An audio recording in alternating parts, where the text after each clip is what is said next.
Bonjour et bienvenue dans Voix de soignant by Fed Medical. Dans ce podcast, nous recevons des professionnels de la santé. Immergez-vous dans leur quotidien de passion et de vocation en écoutant leurs témoignages inspirants. Bonne écoute! Bonjour à tous et toutes, ravi de vous retrouver dans ce nouveau numéro de Voix de soignant. Ce podcast s'adresse aux actuels et futurs professionnels de la santé, mais aussi à tous ceux qui souhaitent bénéficier d'informations sur ce secteur et l'ensemble de ses métiers. Je suis Chloé Serre, responsable des contenus marketing chez Fed Group, et j'ai le plaisir d'accueillir aujourd'hui Fanny Baker, qui a exercé en tant qu'éducatrice spécialisée libérale et qui nous parlera de ce métier qu'elle a tant aimé et de son quotidien. Bonjour Fanny. Bonjour Chloé.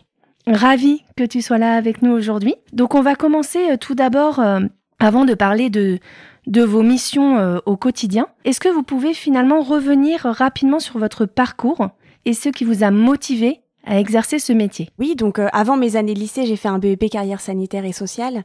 Donc j'étais déjà tournée vers les métiers du social et du médico-social parce que j'ai toujours eu cette fibre et l'envie de m'occuper d'eux, d'être auprès d'eux, de personnes en difficulté. Après mon BEP carrière sanitaire et sociale, j'ai fait une filière technologique, donc un bac ST2S. Et ensuite, j'ai choisi de faire ma formation d'éducatrice spécialisée à Buc Ressources, donc dans la ville de Buc, parce que c'était vraiment une voie qui m'intéressait et dans laquelle je me sentais pleinement épanouie. Ok, merci beaucoup. Maintenant, on va vraiment rentrer dans le vif du sujet sur votre métier d'éducatrice spécialisée. Est-ce que déjà vous pouvez nous dire ce qu'est une éducatrice spécialisée? Alors, il faut savoir que c'est un métier qui est très large et qu'une éducatrice spécialisée peut intervenir dans différents champs, donc dans le champ du handicap, dans le champ de la protection de l'enfance et de l'inclusion. Donc auprès de personnes sans domicile fixe, de femmes en difficulté, voilà, vraiment, donc il y a ces trois champs-là. Et notre mission première, c'est d'accompagner, d'acquérir des compétences en termes d'autonomie, de socialisation. En fait, ça dépend du champ, mais la mission première, c'est d'être auprès d'eux et d'accompagner. Il y a vraiment et ces éducatrices spécialisées, on est vraiment spécialisées dans la relation. C'est ce qu'on apprend à l'école, d'avoir cette technicité dans la relation avec les personnes qu'on accompagne. D'accord, donc vraiment d'être en lien finalement avec ces personnes que vous accompagnez.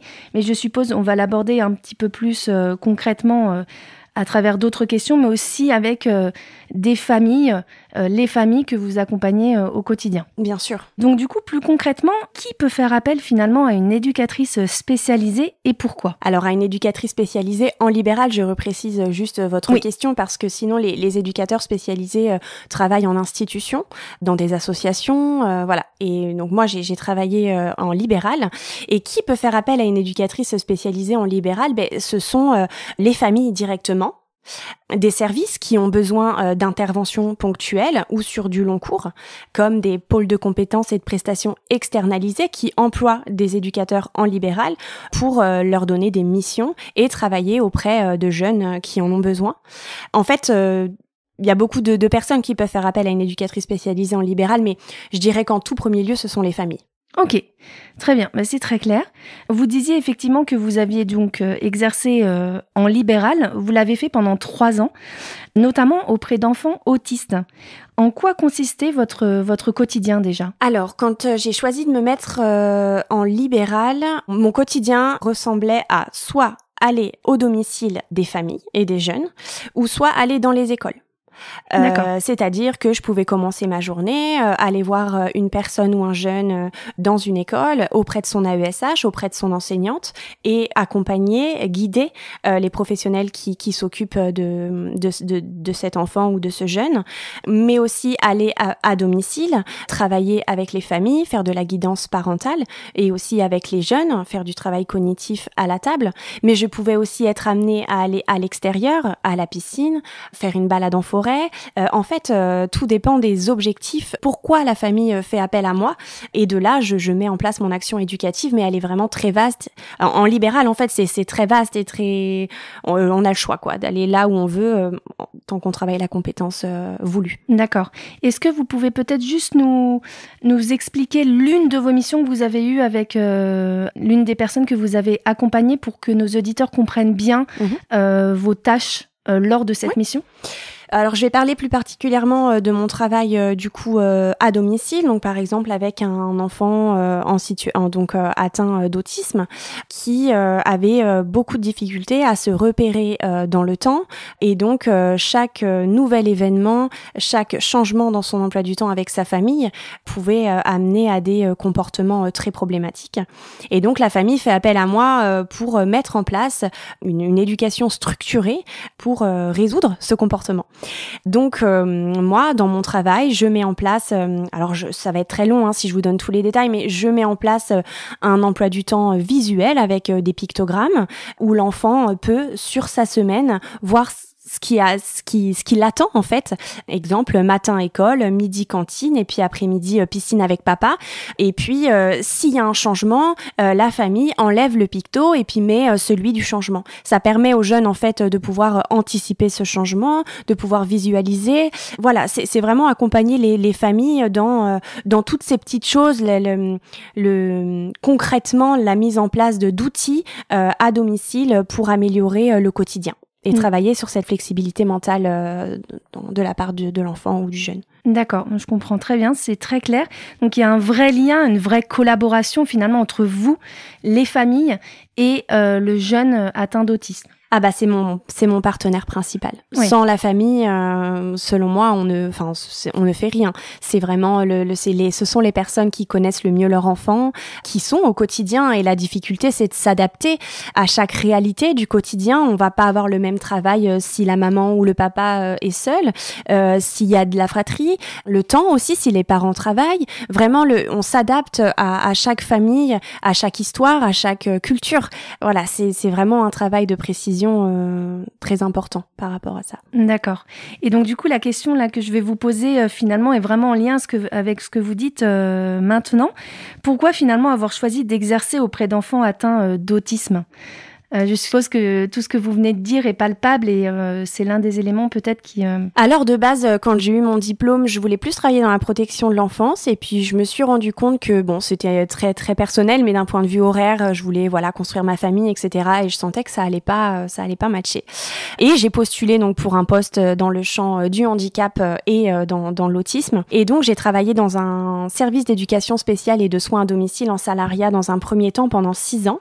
Et c'était un service qui était spécialisé dans l'autisme.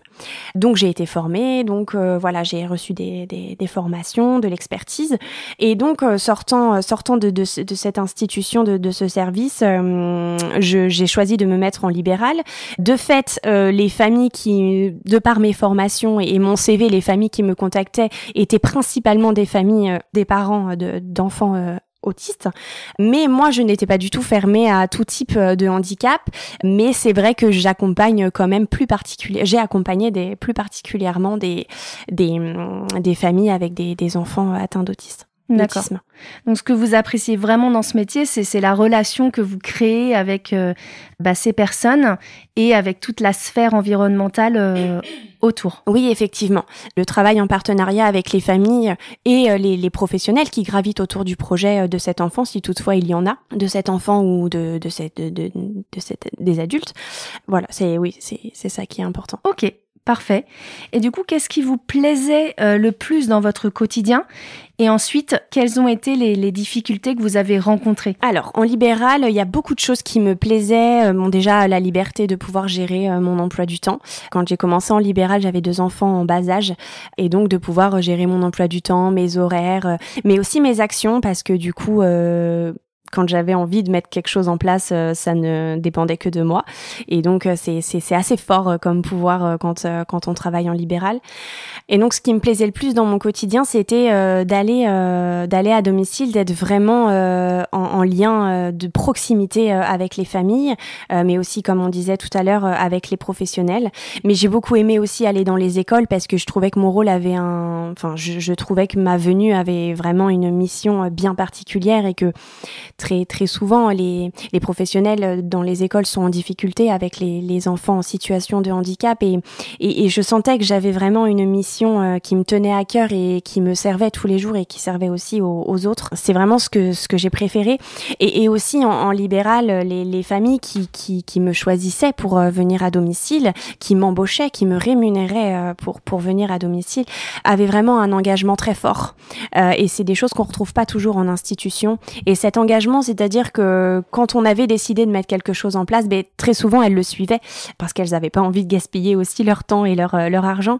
Donc cet engagement était vraiment fort et le lien était vraiment fort avec les familles et c'est vraiment ce que j'ai apprécié en libéral. En fait, il y a plein de choses que j'ai aimées, mais voilà, les principales. D'accord. Et en termes de difficultés, est-ce que vous avez rencontré des difficultés particulières ? Alors oui, forcément. L'un ne va pas sans l'autre. Les difficultés que j'ai pu rencontrer, c'était plus au niveau de la solitude, parce que je suis un être très social, très sociable, et du coup ça me manquait. L'équipe me manquait. Alors même si j'étais en lien au téléphone entre deux séances avec la psychomote de l'un, l'orthophoniste de l'autre, la pédopsie, les écoles, je voyais du monde finalement tous les jours, mais ce travail de réflexion, de recherche autour d'un projet, parfois je me suis quand même sentie assez seule.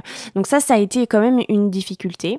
La gestion de mon emploi du temps aussi, de la charge mentale que ça génère quand il y a une annulation de séance et qu'il faut et qu'on se dit que à la fin du mois on va pas toucher ce qu'on avait prévu, les maladies, tout reprogrammer, ça c'est une grosse charge avec des enfants en bas âge vraiment qui a pesé au bout des 3 ans. Voilà, principalement autour des difficultés. D'accord. Et donc du coup, c'est ça, je suppose, qui vous a amené à retourner dans le salariat, ou est-ce qu'il y a une autre raison particulière ? J'avais envie, au bout de 3 ans, j'avais envie de retourner dans le salariat pour retrouver une tranquillité d'esprit de ce côté-là, retrouver une dynamique d'équipe et des échanges. Et aussi, j'ai eu l'opportunité d'un poste qui m'a beaucoup plu, avec une petite évolution. Aujourd'hui, je suis référente de parcours au sein d'un pôle de compétences et de prestations externalisées. Donc, j'accompagne des familles et des usagers, des jeunes, des adultes, des enfants qui sont en rupture de parcours ou en risque de le devenir. Donc je coordonne tout ce parcours autour de ces situations très complexes et je vais accompagner les éducateurs d'un point de vue technique à domicile pour les aider à mettre en place justement ces projets autour de la personne. Donc voilà pourquoi j'ai voulu retourner dans le monde du salariat et pour l'instant ça me convient bien. On ne sait pas de quoi est fait demain, mais voilà, ça répond à mes attentes en tout cas. Ok, très bien. Merci beaucoup pour cette réponse très intéressante et pour toutes ces réponses très enrichissantes. Pour conclure, est-ce que vous avez un ou plusieurs conseils à donner justement aux personnes qui aimeraient faire ce métier ? Qu'est-ce que vous leur diriez finalement pour leur donner envie de le faire ? Donc de faire ce métier en libéral ? En libéral ou plus généralement en tant qu'éducatrice spécialisée, on va faire un peu plus global. De suivre leur envie, leur instinct, s'ils ont envie de faire ce métier, c'est qu'ils ont envie d'être au plus près des personnes qui en ont besoin. Donc d'y aller, de foncer et de s'informer, de se former et de pas hésiter à demander de l'aide et à se nourrir de tout ce qui existe aujourd'hui en termes de formation, que ce soit sur l'autisme ou sur d'autres types de problématiques. D'accord. Juste quand vous dites de l'aide, c'est-à-dire ? En fait, dans nos métiers, on peut être vraiment amené à être confronté à des situations très complexes. On est vraiment dans un champ qui peut être très difficile psychologiquement. On est confronté à des situations et à des familles qui sont en grande difficulté. Dans le champ de la protection de l'enfance, à des enfants qui ont vécu des histoires terribles. Dans le champ de l'inclusion, à des personnes qui ont des histoires de vie terrifiantes. À demander de l'aide quand c'est trop compliqué et en fait à se dire ok, là cette situation j'y arrive pas, c'est trop pour moi, je vais demander du relais, je vais demander à ma collègue de venir avec moi à la visite à domicile, à ma direction de me donner un coup de main, voilà, de vraiment ne pas hésiter à demander de l'aide quand on en a besoin. Oui, mine de rien, l'esprit d'équipe est très très important dans votre métier. C'est aussi pour ça que je suis retournée aussi dans le salariat. D'accord.